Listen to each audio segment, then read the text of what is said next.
Hello guys, अस्सलाम वालेकुम। आप देख रहे हैं आल इन वन और आल इन वन में आप सबका वेलकम है। तो मैं आज आपको बताऊंगा कि आप अपने मोबाइल को कंप्यूटर की तरह कैसे इस्तेमाल कर सकते हैं। तो वीडियो पूरा एंड तक देखें, बहुत इजी ट्रिक्स है। तो सबसे आप पहले आपने जाना है क्रोम में। क्रोम में ये देखें आप, यहाँ से डेस्कटॉप साइट है मेरे ऑलरेडी है। तो आपने करना क्या है,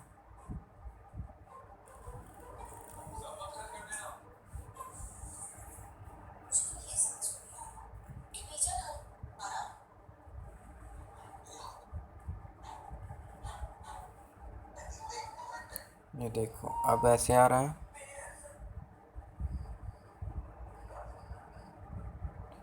तो आपने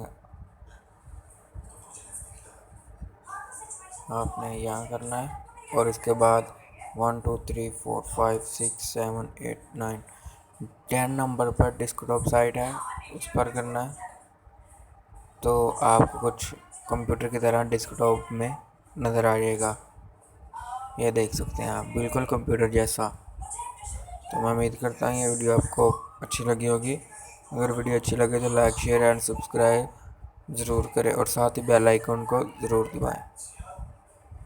तब तक के लिए अल्लाह हाफ़िज़, मिलेंगे नेक्स्ट वीडियो में।